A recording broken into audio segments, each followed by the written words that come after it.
episode of Action Hour, we're back with WEAN founders Marianne, Edain, and Steve Erickson to discuss Island County's public benefit rating system, otherwise known as PBRS, which is relevant and timely because it's going to be, or parts of it are going to be on the work plan for the Island County Commissioners in 2025.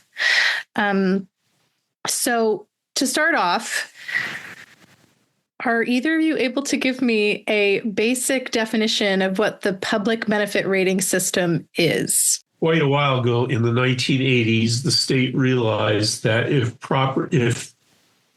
farm and forest property lands were taxed at the going rate, the highest and best use, which is to say how much they'd be worth if they were fully developed, that they would be totally uneconomic. So it adopted the current use tax classification system for those lands. And it said, if land is used for forestry, which to the state means timber production and nothing else, or for farming, then they're taxed at what the value of that land is. So we have that system going. Then in the 1980s and getting into the 1990s, an additional allowance was made for lands that were being used for conservation purposes, with public benefit. And the legislature passed a law that allowed counties to adopt a public benefit rating system where they could evaluate lands that would provide those public benefits and tax them accordingly. So let's back up to what the actual state statute says here. Yeah. There are three different categories that qualify under the public benefit rating system, not the timber forest tax designation. That's about at 100% tax deduction. There's like very little the county gets from that. Okay.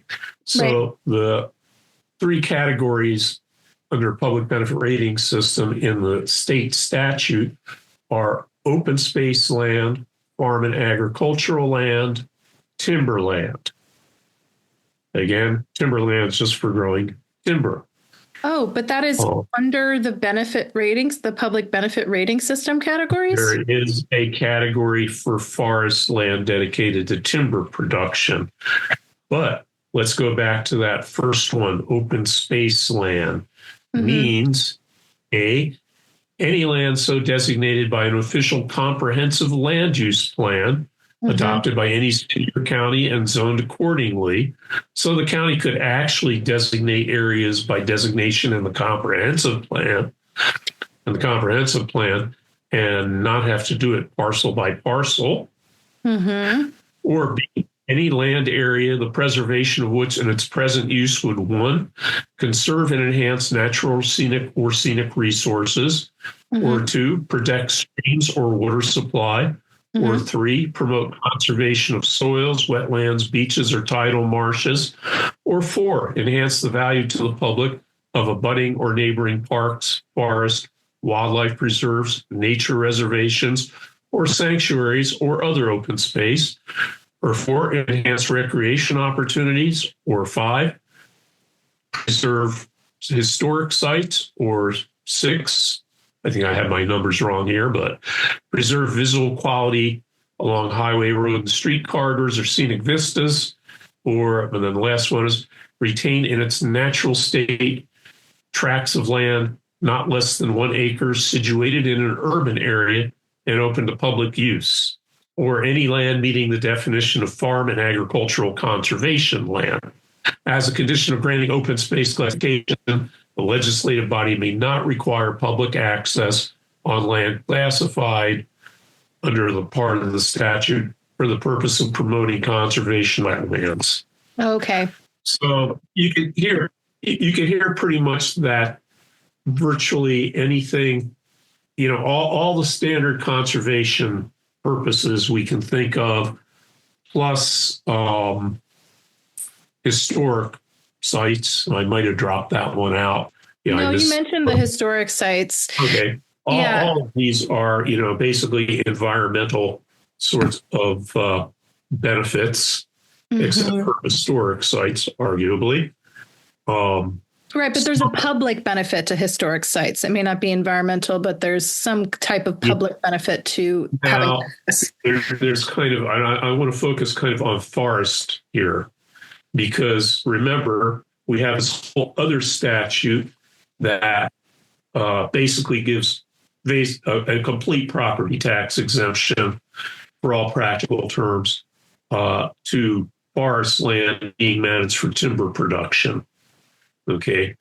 And you may have seen the document I sent you earlier, but I looked at the amount of money Island County gets from logging in the 19 teens to the early 20s, 20 teens and early to about 2020, almost 100 years there, or added 100 years. Yeah, it was like from 2015 to 2022, kind of. Yeah, and basically the conclusion is that the county is getting, like, if you average it out over a 60-year timber rotation, the county's getting less than $1 per acre per year in terms of taxes off those timber lands. Yeah, and I'm just going to say right flat out, I don't believe that pays for the wear and tear on the roads when those logging trucks go down those roads, county roads. Right. And so I want to back up and say, just PBRS, thank you for actually reading the state statute, because I think it's really helpful. And as I understand it, PBRS is something that counties can adopt but don't have to adopt. Is that correct? That is correct. Right. And Island County has chosen to adopt PBRS. Island County adopted it. Basically, there was sufficient pressure from people on the commissioners back in the 1990s. So the commissioners pretty much had to, which is how a whole lot of things get adopted. Right. So they got public pressure and they adopted this benefit rating system. And in the state statute, it covers a wide range of things that we would love to be protecting. That's what you reading it to me, I'm like, wow, we could be protecting so much if we chose to as a county. We could be protecting so much as a value if it was in our comprehensive plan and in that process. And also, but I'm curious that you mentioned the timber tax. Is that tax a state tax or a county tax? That is a state tax, and money comes back to the county. The money that comes back from logging is just minuscule. Yeah, but it is a different tax. Like, it's a different tax system, yes, that tax comes from the severance tax on the timber when it's logged. The stumpage. Right. Okay. The timber's hauled to the mill and then it's, measured and a tax is assessed and the county ends up getting that very small. Well, it's actually not that small a chunk of what is taken, but there's just not much tax on it. Right. There's not much tax on it. And the thing that the problem, like the big overarching problem about this, is that people who have their forestry and timber management receive almost 100% tax break on that land year to year with the promise that they're going to log it at some point. And PBRS as an alternative, a conservation alternative, does not provide a comparable tax incentive for people who have their land in timber. Is that correct? That's exactly the large underlying problem. Now, Island County has chosen to make that problem even worse because, remember, I said there were 3 different broad categories of open space under the public benefit rating system. There's open space land, which was all those things I just read.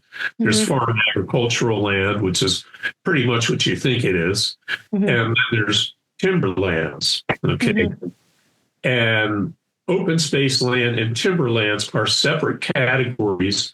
Island County treats any forest land that somebody wants to put in the open space tax designation here, the public benefit rating system, treats it as a timberlands for all practical purposes in the local ordinance for how it's evaluated.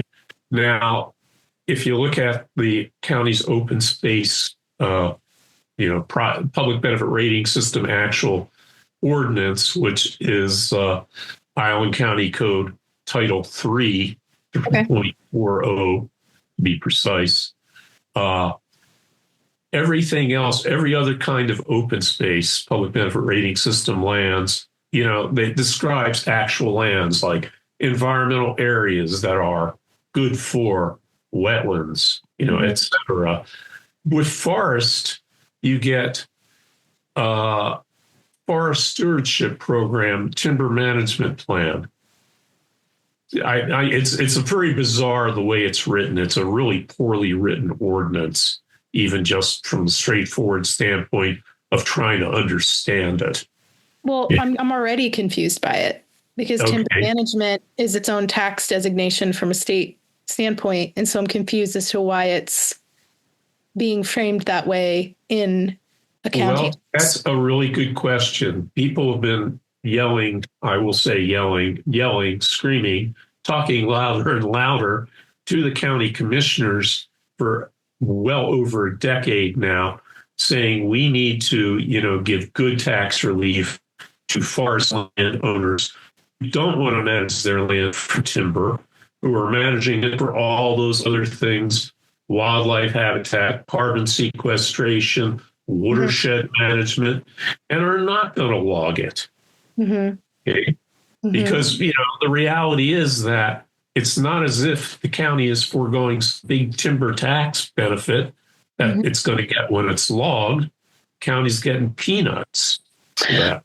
Well, I have a question about this because I think that as obviously our climate reality continues to shift, and as a county, we're like super concerned about our aquifer capacity and all of the potential that our forest lands have to be critical aquifer recharge areas. I'm curious, like, in this current system, if somebody has their land and timber management with the state, like my parents, right? My parents have 20 acres of land butted up against Rhododendron State Park that is in timber management with the state.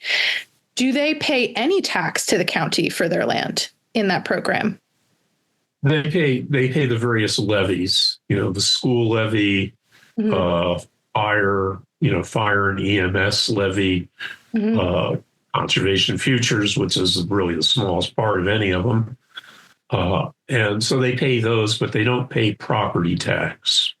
Right. So in this schema where the state is basically giving a subsidy for my parents to keep their land under timber management, the only way that the county gets any kind of benefit from my family having their land in that is when they log it. And that's 60 years from now.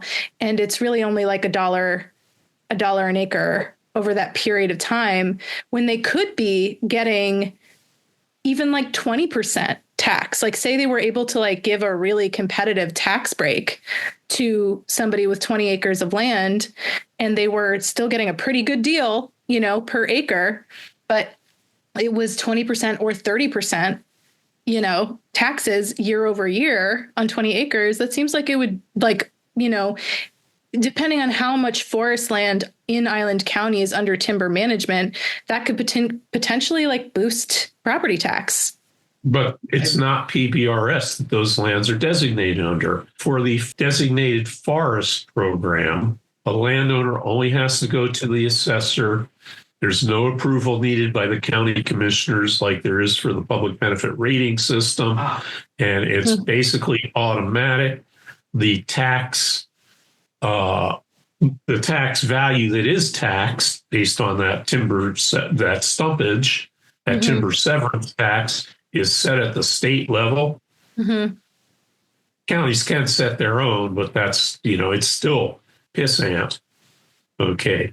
So we basically have a problem here that we have these two different tax programs at the state level, and one of them gets a huge subsidy, the timber one, the forest, basically managing lands for timber production. Mm-hmm. And the other one, it's up to the counties, and the counties naturally, they don't want to, lose even more money. Mm-hmm. So the result is there's no incentive for anyone to actually get their lands forest lands into public benefit rating system. This is highly relevant what I just found. Okay, so I won't even go into the ratings. PBRS applications are processed as type 4 decisions, meaning they must be presented to the Board of Island County Commissioners at a public hearing for approval. It is important to note that the Board of County Commissioners is under no obligation to approve PBRS applications, even if a property clearly qualifies to be in the program. That is not well. In the state statute, there's actually a provision that a denial of inclusion in that tax program can be appealed. The only grounds for that appeal are if it's arbitrary, if the denial is arbitrary and capricious, which I would say the county commissioners have done, but that's another story I don't want to dive into here because we'll really get distracted with that. But in terms of like reform, right? There are a few things at work here, right? There's the actual statute. There's this state timber program, which is competing for land, basically, with PBRS. Yeah. And then we have this public benefit rating system, which Island County has chosen to adopt. But as Marianne just pointed out, doesn't have to accept if they don't want to. And there is an appeal mechanism, but that puts the burden on the landowner to have to appeal against the county to get taxed more, basically. Also, the way the county has addressed forest lands in the public benefit rating system is, remember, going back again, there were those three different categories of open space lands. There were the open space, there's the open space agricultural lands, and then there's that open space timberlands. Yes. That's in the public benefit rating system statute. That's in that open space statute.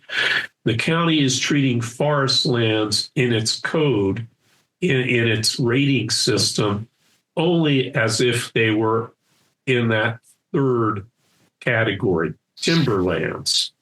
Right. So no forest is being treated as if it's open space, like in other ways. It looks like properties are rated based on a point scale from 0 to 57 points. And they are broken down into categories of high priority, medium priority, and low priority, and are in that ranking are given a different number of points each. It looks like the high priority open space resources that are each given 5 points is resource and rural agricultural, integrated forest management plan, which, as you mentioned, Steve, is actually a timber management plan and is contradictory, privately owned trails and corridors, natural shoreline environment, significant fish and wildlife habitat conservation areas, species and habitat of local importance, category A and B wetlands and special plant sites, historic landmarks / archaeological sites, private lands within designated national reserves, and active or passive recreational areas. So that's like high priority open space. They each get 5 points. The medium priority open space resources are conservancy shoreline environments, flood hazard area buffers, geological hazard area buffers, scenic natural resources, viewpoints and view corridors, urban growth area open space, public lands buffers, and category C or D wetlands, and they each get 3 points. And then the low priority open space resources are artificial / category E wetlands, 1 point. And then there's a bonus system. Which are wetlands that dominated by native plants. The category E wetlands? Yes. So the wetlands that have native plants are given the lowest priority in the system? Yes. If you look at the definitions in the county code, in Title 3, there, 3.40, integrated forest management plan. Very bizarre. We're giving a tax break to a plan is the way it actually reads. But okay, definitions. A, forest stewardship program. Lands primarily devoted to improving forest health. A forest stewardship plan shall be filed with the county legislative authority at the time the application is made for classification as integrated forest management plan pursuant to this chapter. So you're not actually, the way it's written, you're not actually applying for forest land. You're applying to get a tax break on a forest plan. It's very bizarre. It's just really weird the way it's written. If you look at what is meant by forest management plan, integrated forest management plan, this is a plan that is jointly approved by NRCS and the Department of Natural Resources, and there may be somebody else in there as well. But the plan requires a timber management plan in it. It is intended for lands that are going to be logged. Now, so the definition of integrated forest management plan here is we have A, forest management program, and B, timber management plan. So it's actually redundant because a forest stewardship program, the integrated forest management plan for that includes a timber management plan. But again, this is not intended for somebody managing their lands for environmental purposes, ecological purposes. And again, it refers to, timber management plan. And why is that in here at all? I've got the timber management and definition right here. Lands primarily devoted to growing and harvesting timber includes land used for incidental uses that are compatible with the growing or harvesting of timber, but no more than 10% may be used for such incidental uses. Okay. So again, basically here, so the county is taking what is already a problem and a conflict at the state level between the two state statutes in terms of how they operate together. Basically, if you imagine, a scale and one side is timber production and the other is environmental purposes, there's a huge weight already on the timber production side, and the county's making that even worse. Because why should somebody applying for the public benefit rating system with forest land only be allowed to do it if they're managing their land for timber production? They may as well just go ahead in the designated forest category under the other statute. That's going to give them basically, a 90 to 100% tax break on property taxes.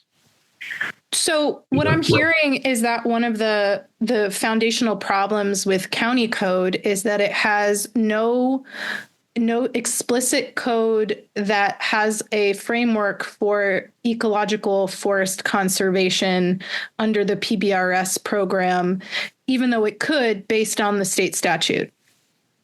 Yeah, and that's exactly right. Yeah. Okay. Right. So that's like what our county could do in order to it could work on, right? Like in this work plan in 2025, really creating a robust plan that, at least gives people a roadmap that doesn't involve timber production to be able to conserve their land. Here's a thought. The county is now being required to consider climate impacts. Yes. And I don't know exactly how to go about this, but people retaining their land in forest are improving the climate situation and certainly should be getting PBRS credit for that improvement. Yes, which actually it's interesting you mentioned that because the climate resiliency element goes across all of the elements of the comprehensive plan, right? It has to be incorporated into each element of the plan, and the update requires that it be considered throughout the document and throughout policy. And so I do think that that is a really good point that, what is the kind of point system around, climate resiliency? Like, how do you include climate resiliency in your point system? Of the many decades that I've been attending planning commission and county commissioner meetings, something that I hear over and over again, and that is embedded in all of these codes, is that land is either developed and then it has reached its highest and best whatever, or it is awaiting development. Mm-hmm. It may be in agriculture, and that is its highest and best development level. But any land that is not specifically designated, we are going to wipe out all these trees and build houses, is awaiting. I mean, it's considered a waste for land not to have a proposed development designation. And I have heard many county commissioners and planning commission members lament that we have all of this land that's just not doing anything. And so the codes are built around the idea that this land is awaiting future development. And we certainly don't want to tie it up in any of these terrible categories like open space. Just to kind of jump maybe a little far afield, but if you ever saw the R. Crumb cartoon, good old Robert Crumb, what is it? The Development of America. What's the name of it? I can't remember. It shows a classic scene of, wilderness. Then you get the pioneers, then you get the electrical lines. It fast forwards all the way through to, the congested city. Mm-hmm. Okay. At just the same view over time. This is basically the conception of what happens. So, for instance, we have a Growth Management Act. Mm-hmm. Growth Management Act means we expect to have this population move there. You must accommodate them. Mm-hmm. There's never a recognition that it just may not be possible. Mm-hmm. This is all going to kind of hit the fan, of course, when we get, 20 or 30 or 40 million people from the Southwest of the U.S. moving north because humans just really are made to live in places that are 120 degrees all the time. Mm-hmm. Well, yes. And I think that with that knowledge and with that foresight of what the future is going to look like, both in terms of climate emergency and now the political landscape of our country, it does seem like a lot more people will be moving to Washington State. And so with that knowledge, I do think it is, and with, I think, a growing cultural awareness of the fact that, growth for growth's sake is not sustainable. I do think that this is a great time for us to consider or reconsider how our county codes interact with ecological benefits. Like Marianne said, that the land isn't, quote, doing anything. Well, of course, that's not true. The land is doing what it does. It has its own systems. It has its own functions. It has its own communities, doing its own thing without us, certainly doesn't need us to do its thing. But in relationship to the land and in relationship, like, because we are in relationship and we are, whether or not we recognize it, right? Like, while humans have been dominating the landscape, we've always been in relationship. We've just been in an abusive relationship and we've been the abuser, But I think that, in our code and in our planning, I think that we can shift that mindset. I think that PBRS is an opportunity to do that. And we actually have a state statute that allows us to do that better. Yeah. Yes. Yeah, agreed. Yes. I mean, instead of looking at the public benefit rating system and the conservation futures program and even the, designated forest classification, because there are certainly lands that are designated to timber production. Yeah. And, as a society, we need timber too. We need forest products, as they term them. Actually coming up with some kind of integrated system, as opposed to, this constituency screamed loud, now we'll let bird watchers have their places get a tax exemption. Actually having more of an integrated system could be done. I am curious how you think the public benefit rating system could be improved related to forestry as it pertains to the ecological benefits of forest lands. Well, okay. First, I'm just going to say I'm going to wave my magic wand here and assume we could get the legislature, for example, to take some steps such as saying that for lands that are not designated under GMA as long-term, as resource lands of long-term commercial significance or forestry, for logging. For those lands that are so designated, designated forest, give them the tax break. That makes sense. For these other lands, they all go into some sort of open space public benefit rating system. They go into that kind of system, rating system. That then gives the county the ability to say things like, if you want to log these lands at some point, okay, what's your logging plan here? And for those logging systems that you're proposing that, end up with the most carbon sequestered through the whole cycle, give best wildlife habitat, reduced runoff, it's all checklist there, those get the most tax deduction. I mean, that would make sense. It's the most public benefit. If, you actually say you're going to do 100% clear cut, but by God, that's going to give the county so much money when you do it that the county will be able to build the engineering structures needed to deal with the runoff.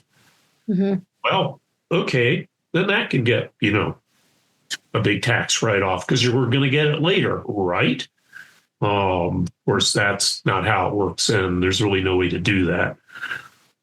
But yeah, it would give the counties a lot more flexibility, and they really could tailor the public benefit rating system, that they adopt in ways that actually can really reward people who are providing the most public benefit.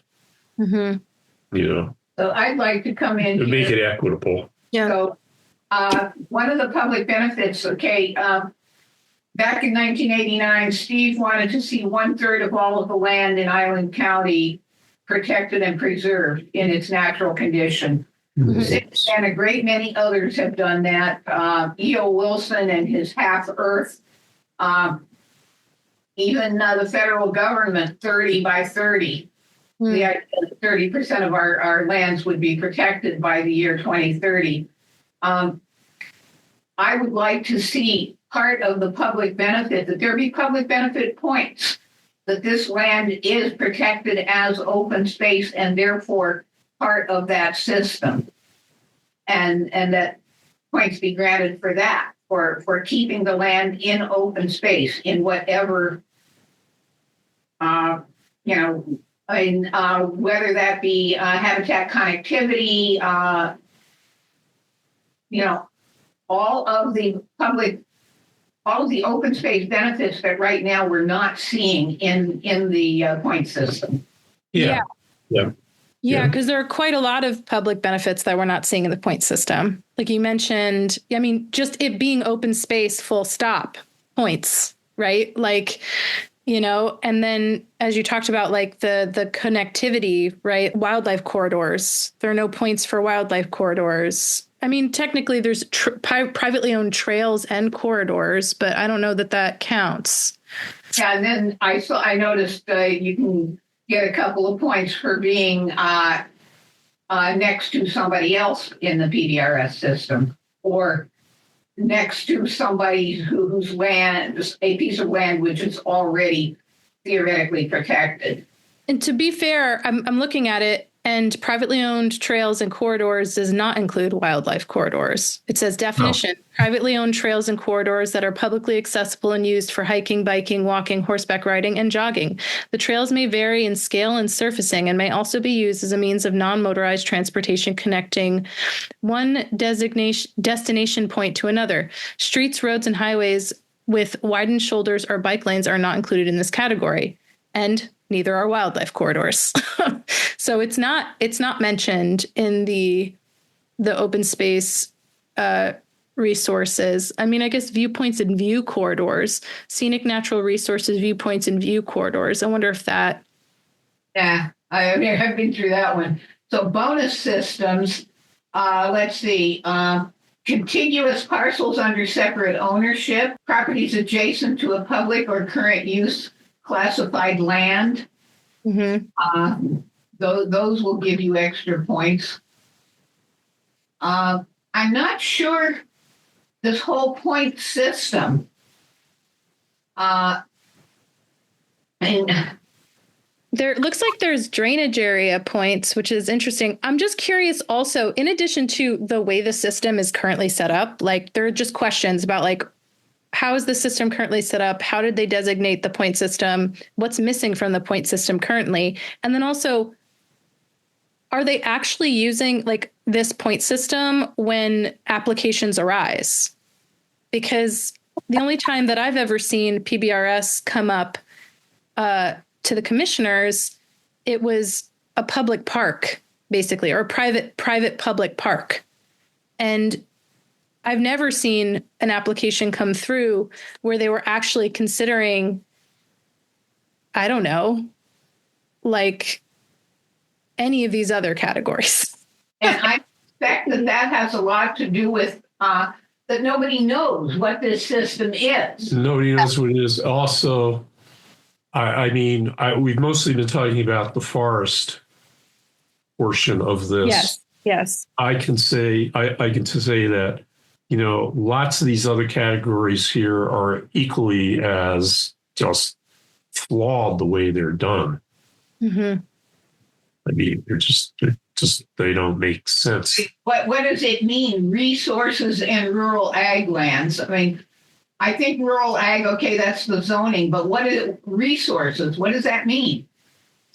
Well, I am curious, like, are these definitions and then associated points related to specific?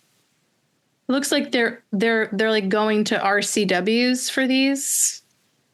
So I'm looking on page 3, resources and rural ag. Okay, so here's an example here. Properties adjacent to public or current use classified land.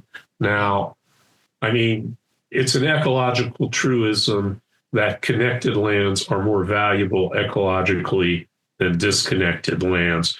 There are there are some pretty rare situations, such as whether, it's importing a disease into a protected area, Mm-hmm. or something like that. But generally, bigger is better and connected is better.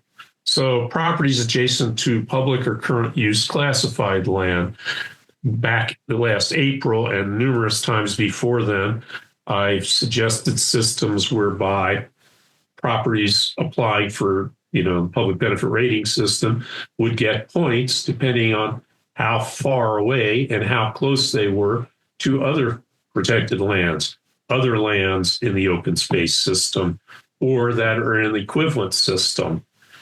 But the definition here is properties that are adjacent to a public or current use classified land. Public lands may include a publicly owned park, trail, forest, or land legally required to remain in a natural state. Current use classified lands are properties participating in a current use taxation program. But there are other lands that also have conservation value and are being managed for conservation that are omitted from that. It's, it makes no sense to say that because because somebody's applying for the public benefit rating system on land that they're going to manage for conservation purposes, and it's next to some land trust land, which is managed for that purpose. But the land trust hasn't put that land into the current use program. Right. Right. There should be, there's no benefit. That just makes no sense. So I just found something else that is very problematic. So in the ag category, they've got something called qualifying source information. Island County Commercial Ag Land Study by Planning and Community Development, if you remember that one, Steve, February of 98. Yes. In the Integrated Forest Management Plan, qualifying source information, Island County Commercial Forest Land Study, Crescent Springs Management. Yes, this was the justification for not designating any land in Island County as forest land of long-term commercial significance. They're outdated and partial, right? Well, yeah, I mean, that just reinforces that whole forest section that's in there now is just intended for timberlands, for logging. Again, giving a tax break for logging to lands that otherwise don't qualify because they're on parcels less than 5 acres. So for the high priority for fish and wildlife habitat, qualifying source information, those areas containing vascular plant species as identified and listed in NHP as being either endangered, threatened, or sensitive, and areas identified in the Natural Heritage Program as high-quality ecosystems, or B, those features identified on the critical areas maps maintained by Island County. Right. So what qualifying source information? Well, I'm not sure what the purpose is anyway in this ordinance of having this singling out qualifying source information that actually, in legal terms suggests that any other source won't be considered. Which makes no sense at all. Right. Okay. So this actually leads me to a question about the role that best available science does or does not play in evaluating a program like PBRS. It doesn't. It plays no role in this program. Because it's not available science only enters into Washington state law in terms, or in land use planning anyway, in terms of critical areas. Okay. And yet, a whole lot of these are, in fact, critical areas. Yes, that's true. There's an overlap. And you could easily make this ordinance a quarter of the size and just say critical areas, and then say what you mean. Like these types of critical areas, the critical areas themselves are eligible for the program, and maybe add a caveat there: the landowner must commit to long-term conservation or something.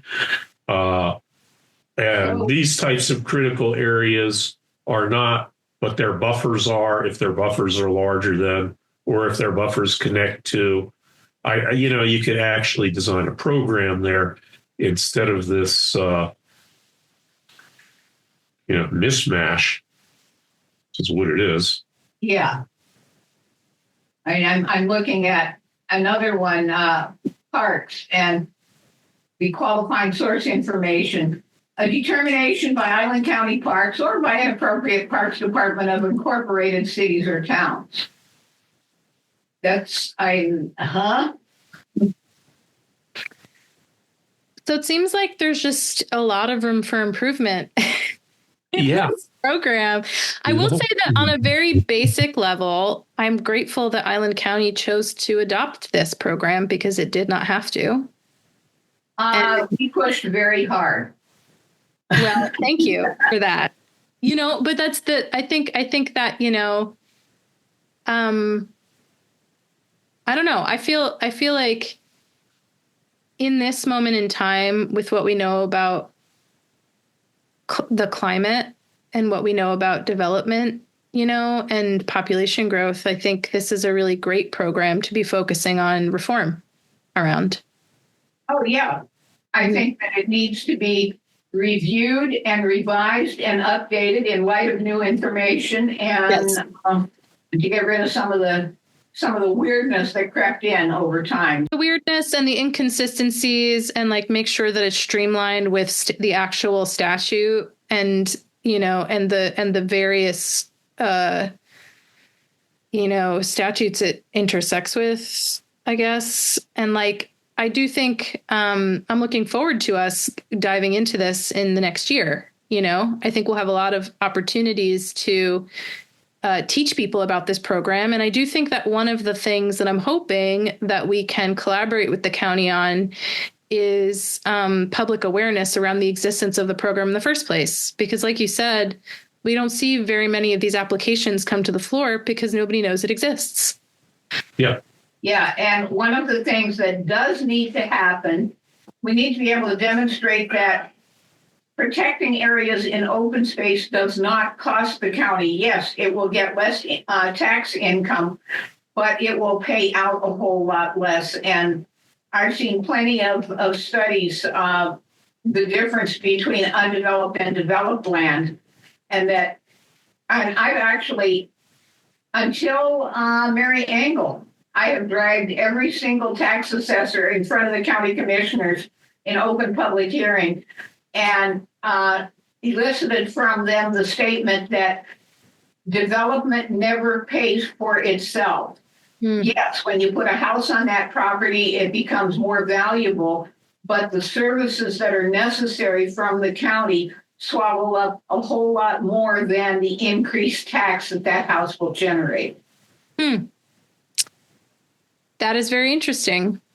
Yeah, and our tax assessors know this, and we keep hearing, oh, yes, we got to develop so that we increase our tax base.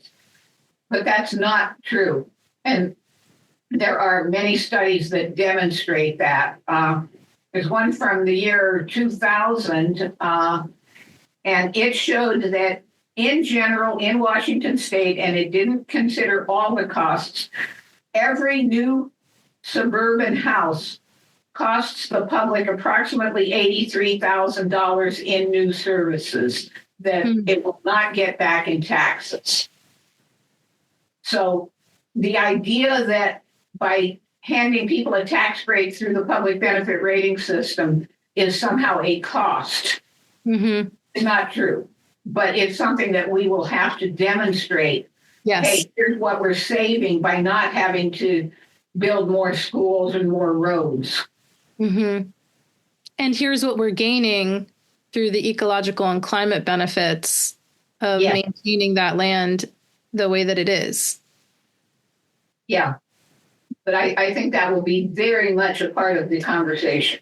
I think so, too. I'm looking forward to it. I think it'll be a lot of fun. And, I'm sure we'll be back on this podcast talking more about this. But I appreciate that we were able to kind of go into it a little bit. Is there anything else that either of you want to say about this for people at this moment? Anything, Steve? No, not really. Keep your dial tuned to Island County Comprehensive Plan and GMA Update 2025. Yeah. Yes. 100%. Okay. Thank you. Another man up in the pulpit in the state house, head of the table with a black pen, scratching egos, talking too loud, externalize every outcome, every warm gun, every profit, and kneeling down to the flashing numbers, the NASDAQ, the cold constructs, running backwards, so just keep moving, just keep moving, just keep moving. I'm learning every lesson that our mothers tried to teach us. This podcast is a production of the Whidbey Environmental Action Network and is made possible by our generous donors. Produced, edited, and mixed by me, Amanda Bullis. Special thanks to Marianne and Steve for their years of service through action and for lending their voices to this podcast. To WEAN's Executive Director, Marnie Jackson, and our board for their leadership. Special thanks to Whidbey musician and WEAN board member Nathaniel Talbot for letting us use his track Intuition from the album Animal, available on Bandcamp. Every day on your paycheck, a volume of confidence against the idea of your body being put into your own hands. So please don't hold it, please don't hold it, please don't hold it back. Unleash the power, the straight logic of compassion. What I need now ain't that old religion or the cold hard facts. Just need a woman's intuition, get us on track.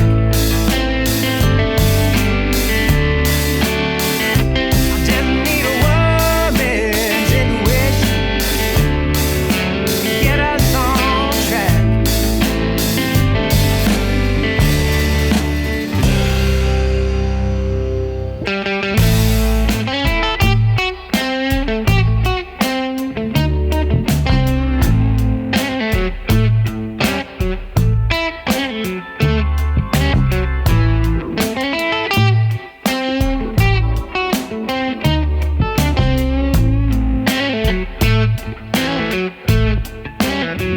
Stepping out of the shadow of a false man's allegory, slowly erasing that old violence from the story. Recoupling emotion, slow emotion to intelligence, granting the planters, healers, teachers, feelers a new relevance. What I need now ain't that old religion or the cold